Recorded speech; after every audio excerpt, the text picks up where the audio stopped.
Welcome everybody to another video, Vinyl Addict. This is Chili, and today is October 15, and this day in rock in the year 2014, U2 had the nerve to give iPhone users their free album an album of Songs of Innocence. And in 1985, Rush released Power Windows. Now, before I get into this, please hit the like button.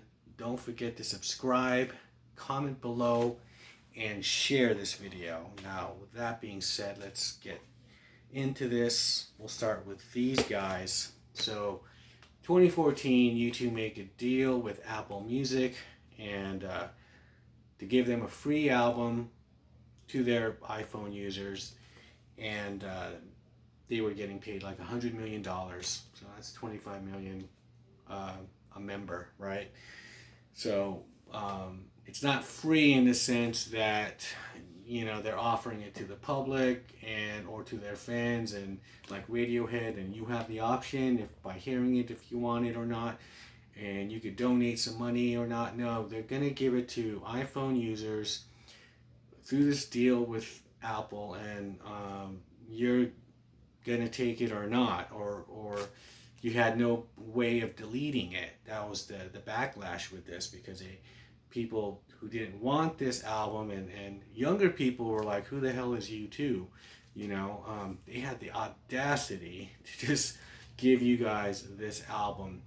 And so that happened in 2014. It's an okay album, but it's I guess this format didn't really sell that much, or I don't know how much what the streaming was and everything. But see, they were paid already, and whether they were confident about the album or not, they still got paid way before this format or any kind of streaming is there. I mean, so that's how they made that deal. And for U2 fans, or for U2 in general, for their reputation, it kind of like hurt them. So hopefully they've learned their lesson, and they'll just put their albums out, and if someone wants them, they'll get them. Okay, so 1985. We'll go into this now. Rush brings out and releases Power Windows, and this is the third album in which keyboards are an essential part of this band, starting from Signals, Grace Under Pressure, and now this one. And then the next album, Hold Your Fire, and will be the last one where they are just heavy in the keyboards, synthesizer era of this band. And I would have to say this is the best album out of those four as far as the keyboard era. This album has 8 songs: The Big Money, Grand Designs, Manhattan Project, Marathon, Territories, Middletown Dreams, Emotion Detector, and Mystic Rhythms. Now, the reason why I like this one the most out of all the 4 is because this is the album where Alex Lifeson actually has found a way. They kind of had some common ground here, and there's really some great guitar in here, equally or more so than the other ones, the other 4 albums, and the keyboards. They found a good balance with them. And I would have to say, like, the lead that he does on The Big Money and Marathon are like one of my those two are like some of my favorite guitar leads that Alex has ever done.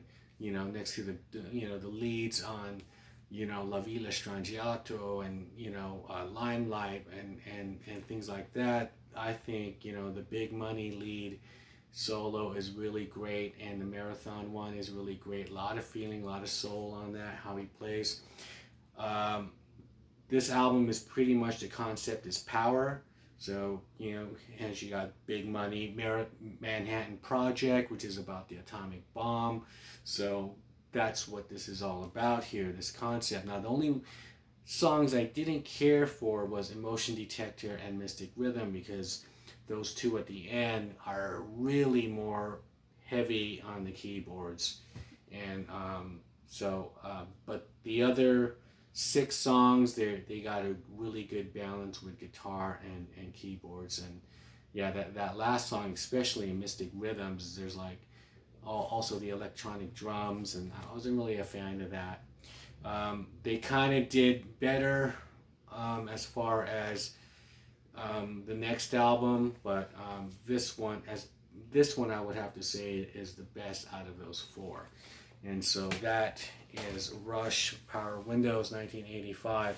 And so what are your thoughts on this? Leave me a comment below on, did you think this was Rush's best album out of the 4, or did you guys not care about the keyboard era or not, and what are your thoughts on U2 and the whole debacle with Apple?